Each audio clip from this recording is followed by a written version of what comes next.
recently, we did a Weekly Planet podcast episode on some crazy fan theories that may very well be true. You can find that linked below, but we thought this would be a good opportunity to make a YouTube video for more money where we can talk about some fan theories and there'll be some pictures behind it. It's going to be a whole thing. Matt's going to edit it together. It's going to be smooth A. Matt's so good at this. He's going to do some crazy transitions. Yep, correct. Using the 90s technology of morphing. There'll definitely be a star wipe. He's definitely across this. I bet. Or maybe he just cut to black during all of that. Either way, that's a funny bit. Agreed.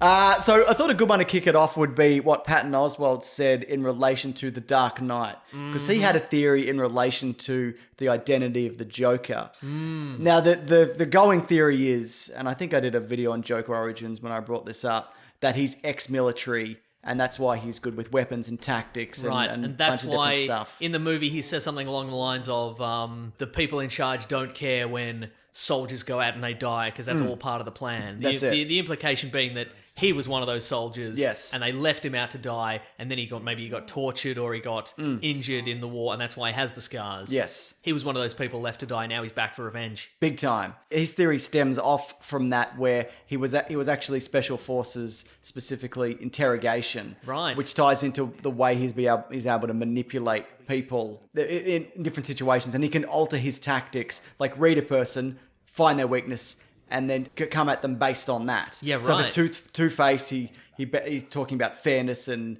like chance and chaos and whatever. And how he's not the bad guy. But then with Batman, and then he picks at him about his weird face. Yeah, he does that. Like, hey, your face is pretty weird. Exactly. When you go fight people. With gangsters, he uses like scare tactics because that's kind of what scares them. And then with Batman, he's able to be in an actual interrogation scene, but he's really running that room. He reverses it around. Yeah. He says you shouldn't. What does he say? You shouldn't hit a guy in the head first because it makes their brain fuzzy. Yeah, exactly. Yeah. And I like that theory a lot. Me I think too. It's definitely got some weight to it. I don't know whether we'll ever find out the origin of that character, but that to me is probably... Christopher Nolan seems like a guy who doesn't... Does he revisit a lot of his old work? Not particularly. Well, he did make 3 Batman movies. No, but I mean, like, would he go back on it and say, well, actually, the secret behind this was this? I don't think he ever He doesn't would. really explain it like that. No, he doesn't. I mean, he's never explained the bookshelf. What's going on with the magic bookshelf in Interstellar? Yeah, you're right. The magic bookshelf. I mean, it was kind of explained in the movie. But a wizard did it, obviously. A wizard did it, yeah. Space wizard. Do you have a theory that you think, that's a good theory? Oh, here's a good theory. Okay. This was sent to us by a listener, whose name I don't have with me right now. Good. We can put it on the screen, No credit. No credit for you, mate. That it is in the Terminator movies, Kyle Reese is not John Connor's father. Right, So in the Terminator movies, the timeline of events, the time loop is that John Connor's best soldier in the future, Kyle Reese, is sent back in time to protect John Connor's mother, Sarah Connor. They make sweet love, and their child is John Connor, Correct. who then grows up to become the greatest general the world has ever seen, defeat the Terminators, and then send his son, Kyle Reese, back in time to make sweet love to his mother, John, and so on and so forth, right? The theory is that in the first Terminator movie, Sarah Connor gets a call from a person she's been on a date with, cancelling their second date. Correct. So the theory is that on the first date, they slept together, and this random schlub is in fact the father of John Connor, the greatest general to ever live. Which also gets rid of that paradox. It eliminates the time loop, because how did it happen in the first place? Yes. But I think what's interesting about that is a couple of things. First of all, that character on the phone is played by James Cameron. Correct, yes. Voiced by James Cameron, which means if that's true, the father of John Connor is James Cameron. You know, that ties in. Think about it, Mason. And the other thing That's deep. I think it's interesting that, because you mentioned this in the podcast, that it's a misdirect, because she tells everybody that the father is Kyle Reese, because then they won't go after the guy who the real father is. Yeah, right. I mean, all of that gets washed away in Terminator 5 when they send a Terminator back before any of that happens anyway.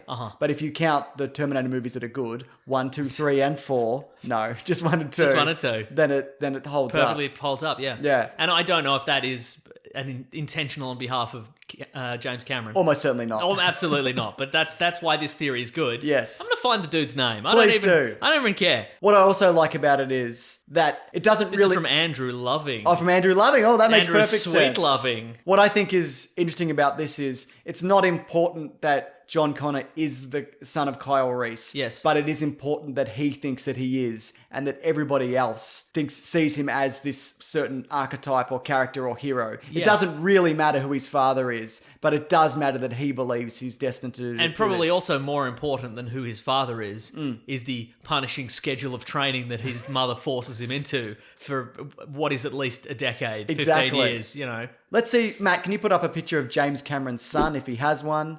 Does he look like John Connor? Do you think you could train him to eat rats in the future and kill robots? Who Anything's knows? possible, isn't it? Anything is possible. I got one here. I'm ready. This relates to the MCU. There's a lot of theories regarding who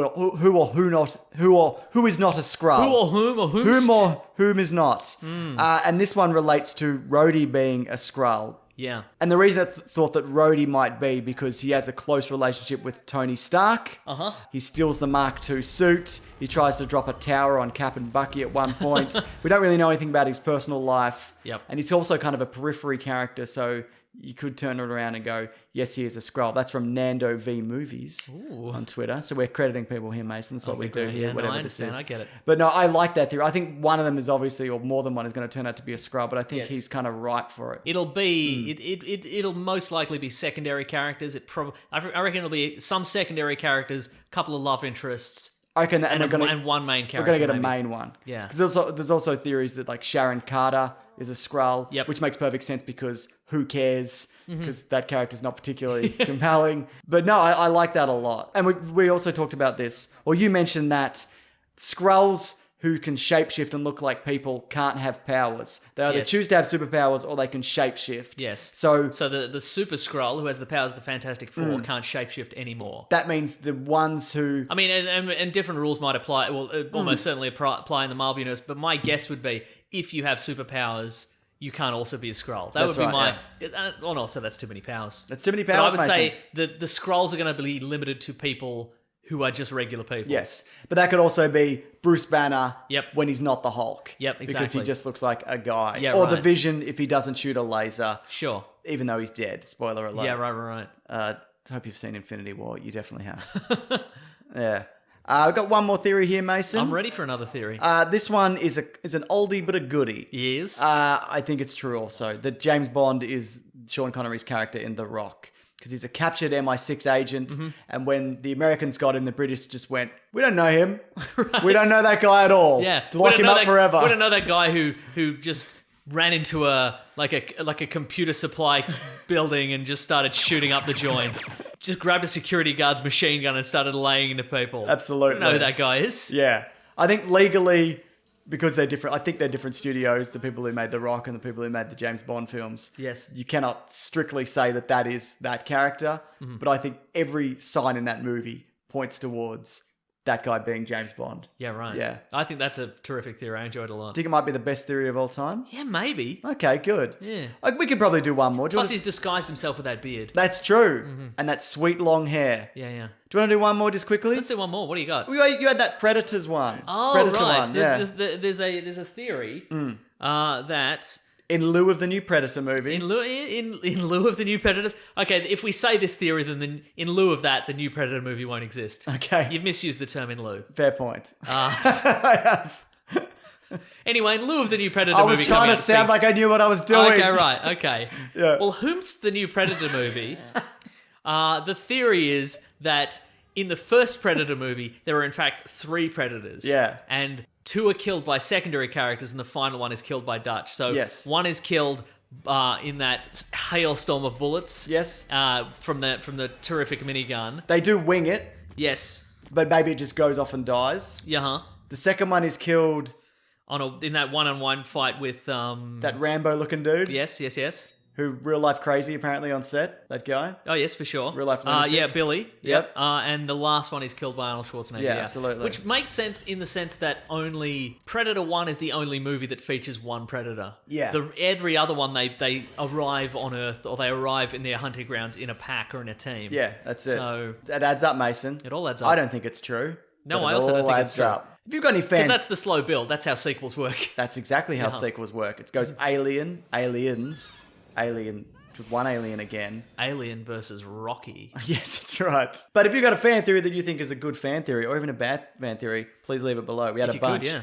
We had Bigger Luke. We had The Matrix is the future of the bloody Terminator franchise. We had other ones, didn't we? We sure had some other ones. So you can find videos here every Sunday, Tuesday, and Thursday. We also have a podcast called The Weekly Planet, which you can check out, as mentioned, link it below. But thank you for watching this video, and don't forget to... Say hi to your mum for me. Oh, that wasn't you've stolen that. Anyway, also grab that jam, you guys. That's mine, for sure. Bye. Bye.